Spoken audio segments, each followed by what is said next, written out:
भगवद गीता ज्ञान का कुंभ।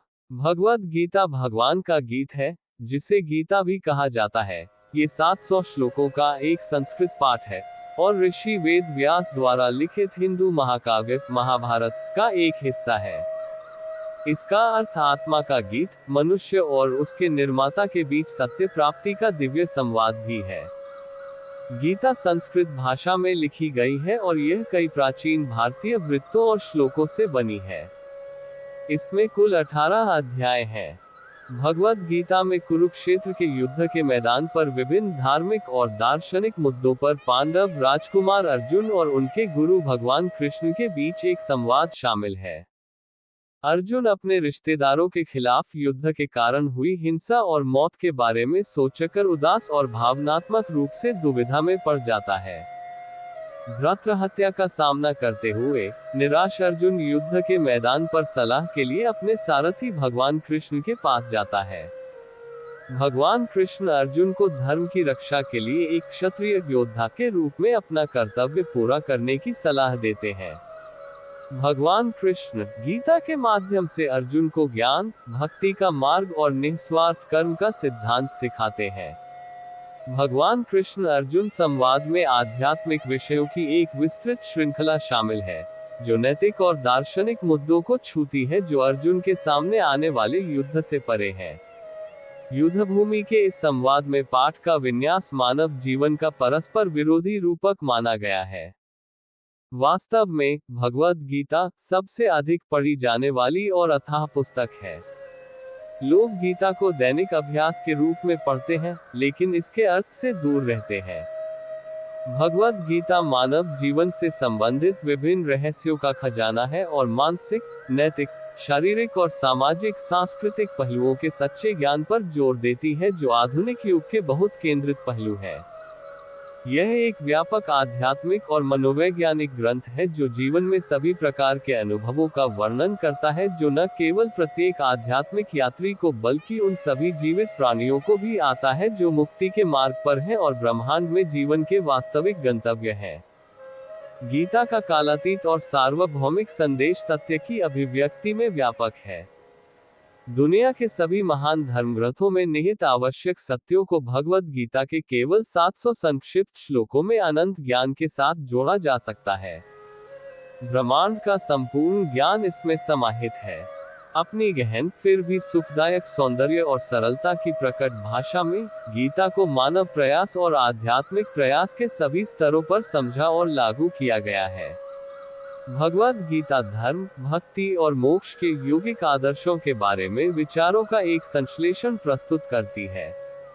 इसमें ज्ञान, कर्म, भक्ति या भक्ति सेवा और सांख्य योग दर्शन शामिल है। भगवद गीता सिर्फ भगवान कृष्ण और अर्जुन के बीच का संवाद नहीं है। यह अनेक संघर्षरत आत्माओं के मन में चल रहे शाश्वत संवाद का प्रतीक है। अर्जुन की उलझन केवल उसकी नहीं है, बल्कि कठिन परिस्थितियों का सामना करते समय कई लोगों को होने वाली उलझन है। यहाँ भगवान गीत के माध्यम से बात करते हैं और व्यक्ति को उसकी समस्या का समाधान करने में मदद करते हैं। गीता योग, आस्था और जीवन के अन्य महत्वपूर्ण पहलुओं को भी वास्तविक अर्थ देती है। ये वास्तव में मनुष्य के लिए जीवन जीने की कला का अभ्यास करने के लिए एक मार्गदर्शक है। जीवन में अध्यात्म और मानवीय सुख से जुड़ी समस्याओं में संभावना और विश्वसनीयता के कई रहस्य छिपे हैं। प्रत्येक पाठक पाठ में निहित आवश्यक संदेश को समझने के लिए गीता पढ़ता है। गीता के प्रत्येक पाठ के साथ श्लोक अधिक अर्थ प्राप्त करते हैं और गीता का प्रत्येक अनुवाद पाठक की समझ को गहरा करता है। भगवद गीता मानवीय तनाव, संकट या विपत्ति का कुछ समाधान प्रदान करने के लिए अर्थ की परतों को प्रकट करती है, ताकि वे एकीकृत व्यक्ति के मन, वाणी और क्रिया के सामंजस्य में खिल सकें। यह शाश्वत सत्यों और सिद्धांतों को भी प्रकट करता है, जो सभी दृष्टिकोणों से आध्यात्मिक और सामान्य जीवन के लिए मौलिक और आवश्यक है। भगवद गीता जीवन से जुड़े रहस्यों और रहस्यमय अवधारणाओं का भंडार है। गीता जो कुछ भी सिखाती है, उसे समझने और आत्मसात करने में एक व्यक्ति का पूरा जीवन लग सकता है। भगवद गीता प्रेरक प्रेरणा से भरी है जो पाठक के दिल और दिमाग को बदल देती है। हम भगवद गीता को हजारों बार पढ़ सकते हैं और महसूस कर सकते हैं कि हमने इसका अर्थ खो दिया है। लेकिन अगली बार जब हम वहां जाएंगे तो हमें एक नई रोशनी मिलेगी, जिसके बारे में हमने कभी सपने में भी नहीं सोचा था। यदि हम अपने अनुभव के अनुसार इसकी व्याख्या करना शुरू करें, तो इस अद्भुत पुस्तक के निहितार्थ वास्तव में असीमित हैं। भगवद गीता सभी भौतिक और आध्यात्मिक चीजों से परे रहस्यों को उजागर करती है और मानव जाति को विभिन्न चीजों और संबंधित मामलों के बारे में गलत धारणाओं से मुक्त करने में मदद करती है। जीवन के लिए भगवद गीता पीढ़ियों से ज्ञान का एक प्रेरणादायक स्रोत रही है। गीता का संदेश केवल एक सामान्य आध्यात्मिक दर्शन या नैतिक शिक्षा नहीं है, बल्कि हमारे दैनिक जीवन में ऐसे सिद्धांतों को लागू करने के व्यवहारिक पहलुओं पर भी इसका प्रभाव है। ये पुस्तक कर्म योग का मार्ग बताती है। इसमें किसी भी कार्य के प्रति आसक्ति या फल की इच्छा के बिना कर्म किए जाते हैं। इसलिए भगवद गीता कर्म योग के रूप में मुक्ति के लिए एक व्यवहारिक दृष्टिकोण प्रदान करती है, जिसमें कार्य में निष्क्रियता और निष्क्रियता में कार्य का विचार शामिल है। इस तरह की अलग कार्रवाई की अवधारणा को निष्काम कर्म के रूप में भी जाना जाता है, जो हमें तनाव मुक्त जीवन जीने और शांति और आत्मविश्वास के साथ हमारी समस्याओं का सामना करने में मदद करता है।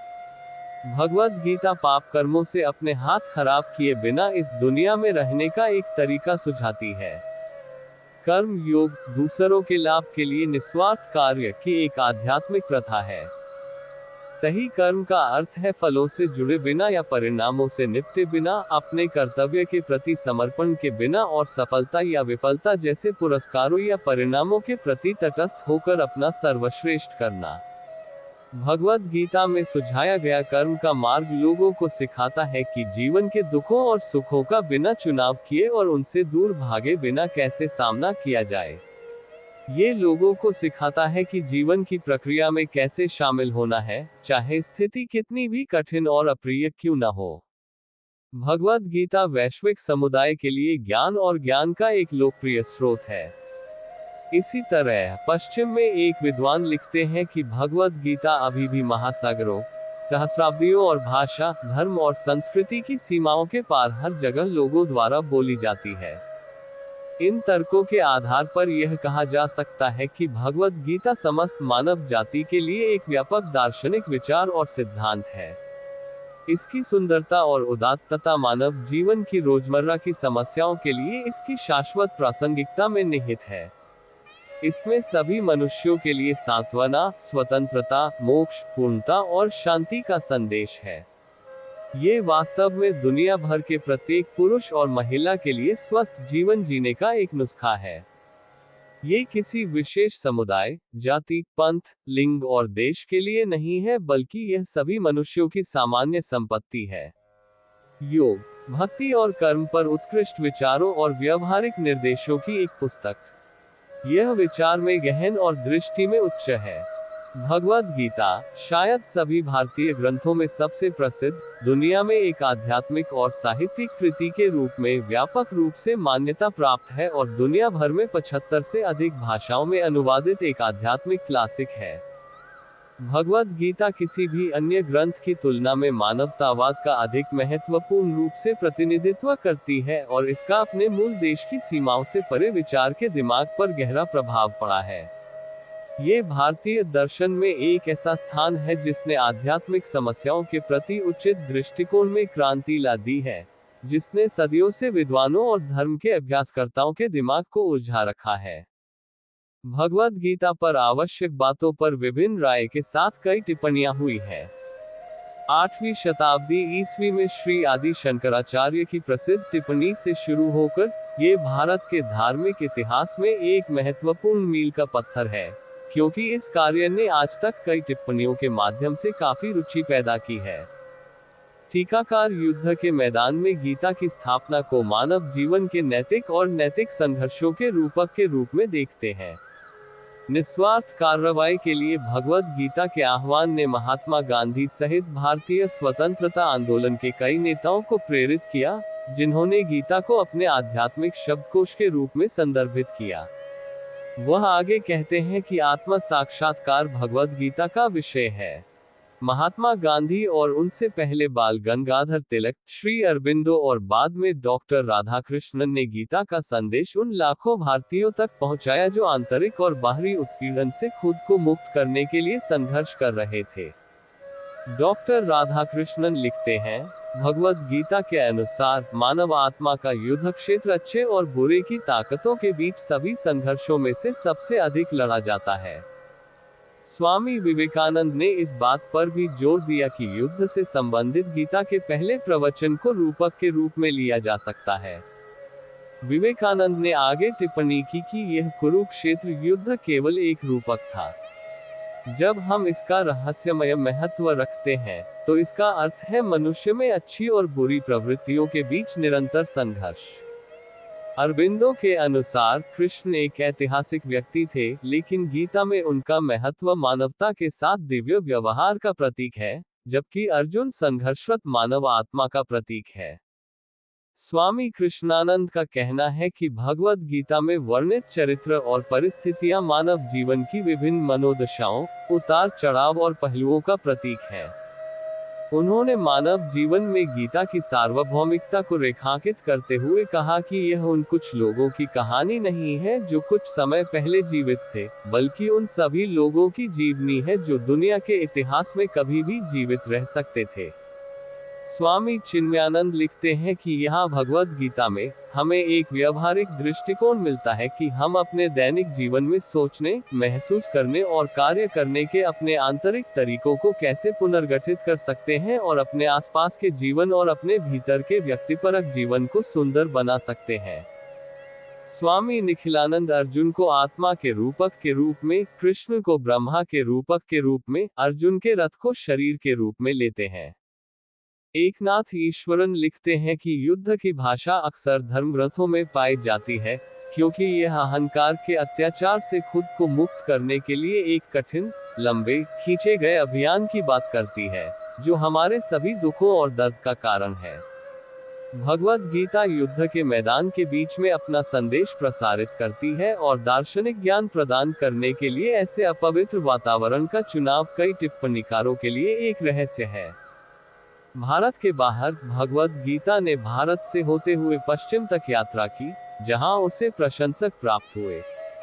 इसका दुनिया की कई भाषाओं में अनुवाद और टिप्पणी की गई है और क्रिस्टोफर इश्यवुड का अनुवाद सबसे लोकप्रिय में से एक है। सैकड़ों विद्वानों को गिना जा सकता है जिन्होंने भगवद गीता का गहराई से अध्ययन करने और अपने सार्वजनिक और निजी जीवन में भी इसके सिद्धांतों का पालन करने का निश्चय किया। Ralph Waldo Emerson, Henry David Thoreau, Max Muller, Edwin Arnold, Warren Hastings, Walt Whitman, Aldous Huxley, Christopher Isherwood, Hermann Hesse और अन्य लोगों ने आधुनिक दुनिया के लिए उनके संदेश की प्रासंगिकता पर ध्यान दिया और आश्चर्यचकित रह गए। 18वीं शताब्दी में भारत के British governor general sir Charles Wilkins Warren Hastings द्वारा लिखित गीता के अंग्रेजी अनुवाद की भूमिका में लिखते हैं कि जब भारत में ब्रिटिश शासन समाप्त हो जाएगा, तब भी भारतीय